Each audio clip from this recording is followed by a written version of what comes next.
Jelang kualifikasi Piala Asia, pelatih Gerald Van den Berg memanggil bintang-bintang diaspora ke Timnas U23. Nama-nama seperti Ivar Jenner, Dion Marks, dan Rafael Struijk dipastikan akan merapat.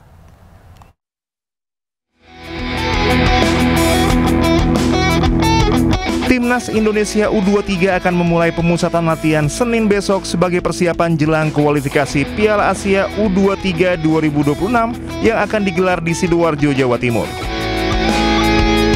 Skuad Garuda Muda akan menghadapi 3 lawan tangguh pada 3 hingga 9 September mendatang. Mereka adalah Laos, Makau, dan Korea Selatan. Dalam daftar pemain yang dipanggil pelatih Gerald Van den Berg, sejumlah nama pemain diaspora dipastikan akan bergabung. Ketua Badan Tim Nasional Sumarji mengonfirmasi beberapa pemain diaspora akan mengisi skuad Garuda Muda. Nama-nama seperti Ivar Jenner, Dion Marks, dan Rafael Struijk dipastikan akan merapat. Keputusan pemanggilan pemain sepenuhnya berada di tangan pelatih. Namun pemain yang dipanggil sudah disesuaikan dengan kebutuhan posisi masing-masing.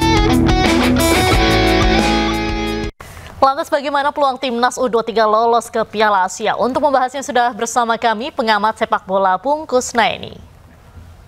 Selamat sore Bungkus, apa kabarnya? Selamat sore Diandra, baik alhamdulillah. Baik, Bungkus langsung saja nih, bagaimana Bungkus melihat peluang kita untuk lolos dengan materi pemain yang ada di Piala Asia U23? Iya, jadi kalau kita melihat pengalaman di Piala AFF sebelumnya, terlihat bahwa tim ini masih memiliki sejumlah kekurangan ya, terutama di lini tengah dan depan. Dan dengan rencana pemanggilan pemain-pemain yang bisa diharapkan memperkuat atau mempertebal kedalaman skuad, mudah-mudahan kekurangan yang terjadi pada Piala AFF lalu bisa dipenuhi. Misalnya di depan kita sekarang akan punya Rafael Struijk yang akan lebih memberikan opsi bagi pelatih Van den Berg untuk mengeksplor pola permainan sekaligus konsep permainan atau game plan. Kemudian di tengah ada beberapa pemain yang mungkin juga akan bisa lebih memperkuat, termasuk di belakang ada Dion Marks. Saya pikir memang tim U23 yang tampil kemarin di AFF itu masih butuh penguatan, apalagi lawan kita sekarang salah satunya adalah Korea Selatan. Jangan lupa bahwa di AFF, di kualifikasi kali ini hanya juara grup yang mendapatkan tiket ke Piala Asia. Sementara peringkat kedua nanti akan bersaing untuk merebutkan 1 dari 4 tiket runner-up terbaik. Jadi memang sangat penting. Kalau kita mau bersaing dengan Korea, kita harus melakukan penguatan dari sisi kedalaman skuad. Baik, tadi kan Bungkus bilang masih banyak kekurangan dari tim berkaca dari AFF kemarin. Itu kekurangannya apa saja dan mungkin apa kelebihan dari tim ini nih, Bung?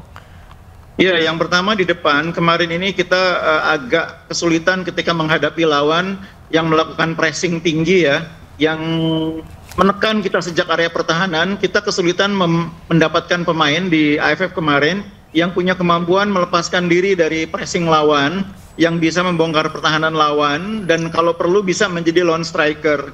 Nah kemarin kita tidak punya pemain dengan karakter seperti itu. Sekarang dengan adanya Rafael Struijk, dia bisa menjadi opsi, karena dia bisa main sebagai wing maupun sebagai striker. Kemarin di Piala AFF juga kekurangan kita adalah seorang gelandang yang bisa bermain sebagai pengatur serangan. Kemarin ketika kita kehilangan Arhan Fikri, kita sangat kesulitan di lapangan tengah. Pelatih Van den Berg sudah mencoba memainkan Rehan Hanan, sudah mencoba memainkan Donitri sebagai alternatif, tapi dua pemain ini memang karakternya berbeda, kesulitan ketika harus bermain di posisinya yang biasa ditempati oleh Arhan Fikri. Begitu juga ketika kemarin Tony Firmansyah absen di lapangan tengah, itu kekuatan lapangan tengah menjadi sangat berkurang. Karena itu saya berharap kali ini kekurangan-kekurangan itu bisa diatasi, karena kualitas Korea tentu di atas negara-negara ASEAN ya. Kita sekarang berhadapan dengan Korea, di samping memang ada Makau, di samping ada Laos. Kalau kita mau juara grup, otomatis kita harus bisa mengalahkan Korea. Oke, nah Bungkus ini kan ada 3 diaspora yang dipanggil juga untuk ke Timnas U23, ada Ivar Jenner, Dion Marks, dan juga Rafael Struijk. Ini ketiganya apakah menurut Bungkus bisa menjadi pembeda di Piala Asia U23 nantinya nih? Kalau misalnya Ivar bergabung, itu sangat penting ya, karena kita kemarin punya kelemahan di sektor itu. Hanya ada Arhan Fikri yang bisa menjadi pengatur serangan. Nah, tapi kabar terakhir kan Ivar juga belum pasti bisa bergabung ya. Baru Rafael Struijk dan Dion Marks yang dikabarkan akan siap bergabung.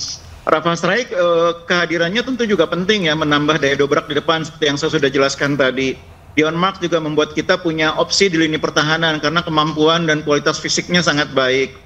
Nah mungkin harus diperjuangkan kehadiran Ivar Jenner itu. Karena bagaimanapun sebetulnya sangat penting kalau Ivar Jenner bisa memperkuat lini tengah di timnas U23.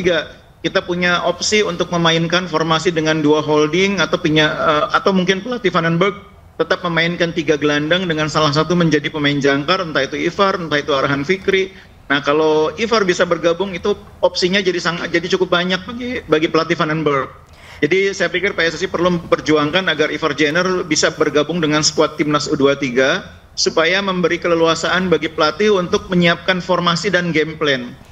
Baik, Bung, terkait dengan Korea Selatan, optimis tidak Indonesia ini bisa menang lawan Korea Selatan? Dan tentunya kan ini hanya satu pemenang saja yang bisa maju ke babak selanjutnya. Kemudian juga apa yang perlu disiapkan atau strategi apa yang harus disiapkan Indonesia untuk melawan Korea Selatan? Iya, soal bisa atau tidak mengalahkan Korea Selatan kan tentunya tergantung materi pemain yang kita punyai seperti apa. Yang kedua tentunya siapa yang bisa diturunkan di pertandingan nanti. Kemarin kan kita pengalaman di AFF menunjukkan materi tim di awal itu kemudian menjadi melemah ketika beberapa pemain mengalami cedera. Ketika tim kehilangan Arhan Fikri, ketika tim kehilangan Roni Firmansyah di tengah, itu kekuatan di tengah kita jadi sangat menurun. Dan itu yang membuat kita kemudian kemarin tidak bisa menjadi juara di Piala AFF. Nah, kali ini kan kalau kita mau menghadapi lawan sekelas Korea, tentu lini tengahnya harus diperkuat. Kalau materi pemainnya saja kurang atau materi pemainnya masih sama dengan yang AFF kemarin, tentu perjuangannya jadi sangat berat. Bukan berarti kita tidak bisa mengalahkan Korea, tapi perjuangannya akan sangat berat.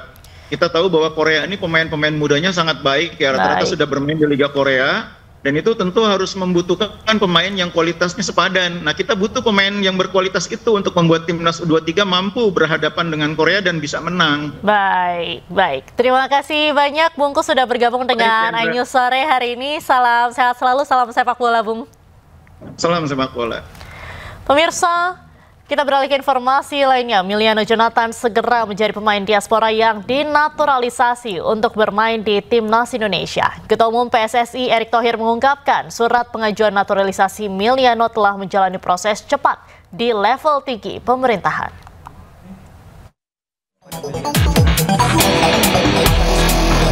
Proses naturalisasi penyerang sayap FC Utrecht Miliano Jonathan resmi mendekati garis finish. Proses naturalisasi Miliano Jonathan telah disetujui sepenuhnya oleh pemerintah Indonesia. Proses perolehan kewarganegaraan bagi atlet asal Depok, Jawa Barat ini berjalan dengan sangat efisien dan cepat. Pemain berusia 21 tahun ini dipersiapkan untuk laga uji coba Timnas Indonesia Senior melawan Kuwait dan Libanon di Stadion Gelora Bung Tomo, Surabaya pada 5 dan 8 September mendatang. Ketua Umum PSSI Erick Thohir mengungkapkan surat pengajuan naturalisasi Miliano telah menjalani proses cepat di level tinggi pemerintahan. Erick optimistis administrasi pengesahan akan segera selesai berkat dukungan dari para pemimpin di DPR. Jadi alhamdulillah kemarin kan saya sudah menghadap Pak Menpora, lalu Pak Menpora memproses, lalu dikirim ke Pak Menteri Hukum, Pak Supratman. Dan dari Pak Supratman kemarin dikirim ke Pak Mensesnek, ya, dan prosesnya luar biasa, support dari pemerintah. Dan alhamdulillah tadi malam Pak Mensesnek menginfokan bahwa Bapak Presiden, Bapak Prabowo Subianto sudah menandatangani. Dan hari ini sudah dikirimkan ke DPR dan mudah-mudahan ya minggu depan ada rapat bersama Komisi 10-12 dan didukung oleh pimpinan DPR, ya Bu Puan dan Pak Dasko. Mudah-mudahan Milano bisa ikut uji coba pada pertandingan Timnas melawan Kuwait dan Lebanon pada bulan September di Surabaya. Dengan peluang naturalisasi yang semakin dekat, Miliano diperkirakan segera diperkenalkan ke publik sebagai bagian dari skuad. Sebagai penyerang sayap kanan bertipe eksplosif, kehadirannya diyakini akan menambah daya dobrak di lini serang Timnas Indonesia.